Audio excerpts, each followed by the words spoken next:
Good afternoon. My name is Keston Perry, and I want to welcome you to the first edition of a series of discussions that I want to have called True Talk. As you know, the famous saying, you don't have to put water in your mouth to say something, and Trinis know that pretty well.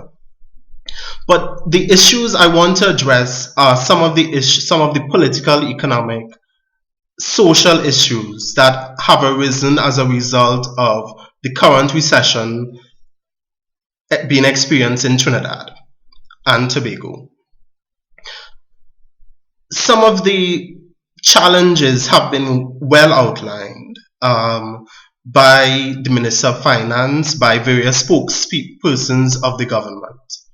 And to some extent, the government has responded in different ways to try addressing those challenges since its budget in September 2015, on which I give it a fair grade in terms of trying to address some of those challenges. Now that we've had the mid-year review, fiscal review, I want to make some comments and I want to help activate the public debate and help bring some light to some of the issues that I think that are worrying in terms of the government's approach and in terms of how it might do better to bring about relief for people in very difficult circumstances. I mean, we have seen that hundreds since September 2015, about 5,000 people have been laid off.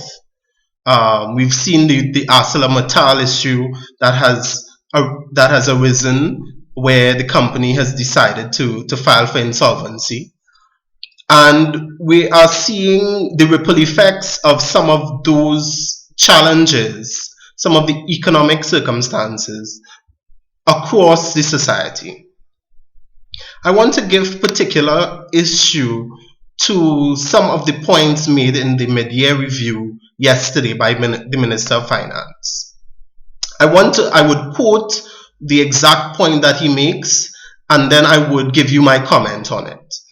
Quote, in the report, he announced that this difficult revenue situation was compounded by 5 years of mismanagement of our finances. An exact quote.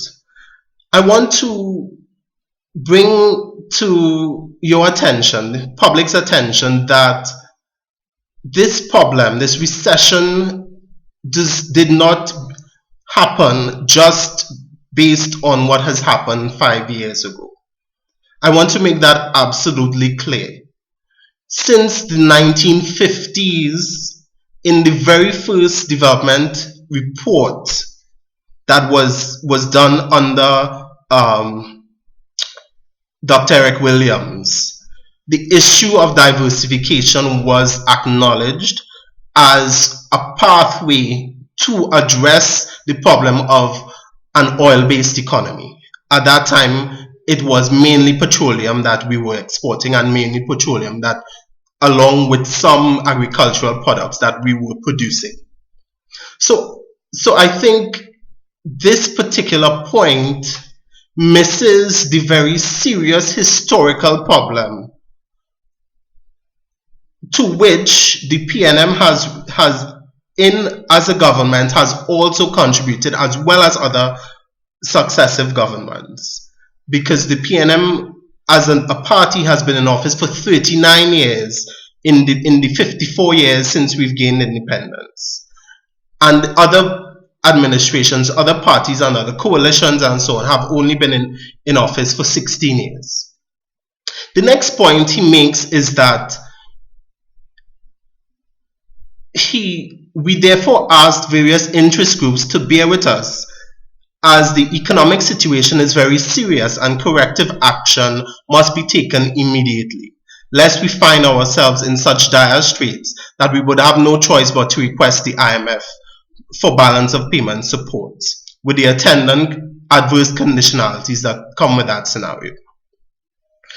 While I think the situation is urgent, there is a problem about that I think that relates to the undemocratic way certain policies and certain decisions of government are taken.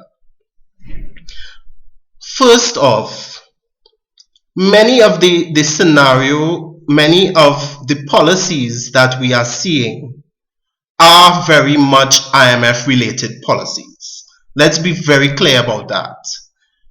Before 1990, there was no value added tax in Trinidad and Tobago. Before 1990, a number of other, this is when the IMF was involved and was giving support through structural adjustment to Trinidad and Tobago. And that came with a serious consequences in terms of unemployment, in terms of healthcare, in terms of social services. There was serious political fallout. There were protests by a number of different groups, nurses, a number of different public servants were protesting because of the difficulty. We also learned there was a report done by an international non-governmental organization that said many of the issues and many of the proposals that the IMF made were based on inaccurate data and inaccurate information. And despite the fact that a government was elected in 1986, these decisions were taken without the involvement or participation of members of civil society. That's the first point. We are seeing to some extent a repeat of that situation where there are a few people who are involved in economic policy making. And I want to draw attention to the board, the Economic Development Advisory Board that was set up in October. I think they received their instruments of appointment, headed by Dr. Terence Farrell, who was heavily and actively involved in those measures that were proposed by the IMF and were eventually taken up. This committee has not been elected. The government was elected in September 2015 on a mandate to help deal with this scenario. But this committee, I think, has had a huge influence on the types of policies and the types of what are termed free market policies that are being taken that can lead to serious social consequences. In terms of employment and in terms of the high costs of living that many people are presently experiencing, and especially poorer families and certain members of our community would come to experience. I think there needs to be greater participation of civil society. This is without a doubt because government is elected by civil society. Government is elected by people within our community. And we cannot have a group or a clique of people making certain decisions on behalf of the society when they were not elected. To say that we would return to the IMF is somewhat of a disingenuous statement, because then later in the review it is mentioned that the IMF has given Trinidad and Tobago a good grade.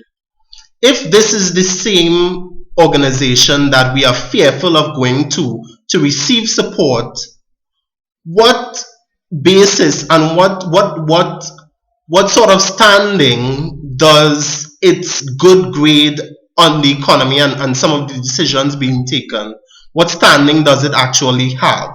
I think that is a sort of a fear tactic to discourage rational debate and to discourage participation by other groups in the society which may differ from the decisions and from the types of policies that Dr. Farrell and his team is proposing and seem to be taken up by government.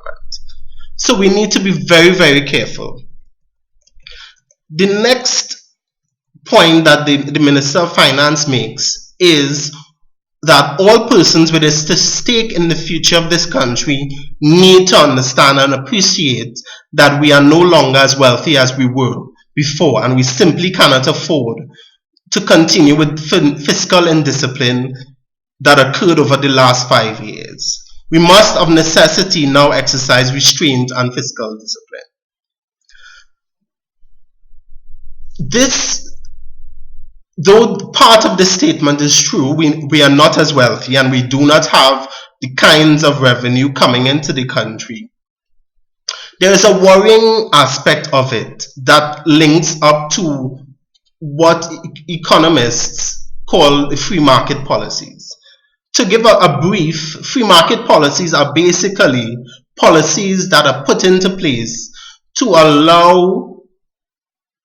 remove the state from having an influence in the economy and to allow businesses to operate more freely and to operate, and the assumption is made that when businesses operate more freely, the resources in a country are better allocated, and that you get more entrepreneurship and you allow people to engage in transactions and engage in certain kinds of business without government influence.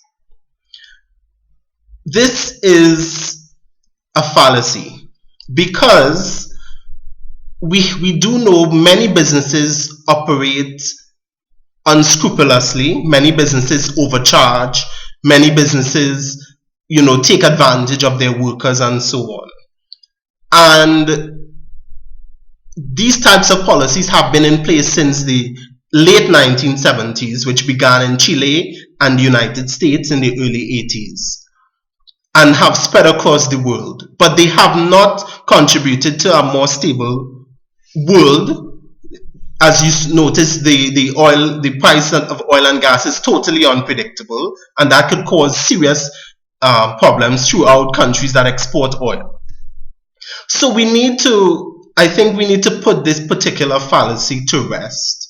There are other macroeconomic options that the government could exercise in terms of capital controls, in terms of foreign exchange controls. We presently have a foreign exchange problem situation where businesses are not getting enough foreign exchange and so on. And that can cause the exchange rate, meaning that we're now seeing a situation where it's going to be $7 to $1. The currency is presently sliding. That is what is happening as a result of many of these types of policies that we are seeing being reinitiated and being recast in Trinidad and Tobago. Though some words like fiscal discipline and restraint, they sound good, and they sound and they sound as though it is a necessary step. I think other countries such as Iceland, for example, with a population of just about 300,000 people, have shown some, despite its present debacle where the president had to resign, they, with the support of the IMF, in fact, have introduced capital control measures that have reduced business people from just withdrawing all their funds or multinationals such as ArcelorMittal from withdrawing funds and withdrawing investment and leaving and going other places. Those controls are meant to stabilize the country and are meant to stop that type of activity. I think the problem largely rests and has to do with a lack of imagination and a lack of new ideas, because we have not seen any new ideas. We have not seen the type of investment, what I call smart investment, being taken, and those types of strategies being taken to allow for a different approach and to allow diversification, which we've been talking about for the past 50 or so years, to take effect. So we need to be careful about and really understand how these particular, this rhetoric and this type of language is being used to push forward types of policies that may be damaging, more damaging, especially for working class and middle class citizens. So I want to leave it there for now. This is just part one of a series of discussions. In the next installment, I will talk about the other parts of the midterm review that the Minister of Finance has presented yesterday, the 8th of April, and we will hope to invigorate public debate on new possibilities and new kinds of options that would lead to better outcomes for the people of Trinidad and Tobago. Thank you very much.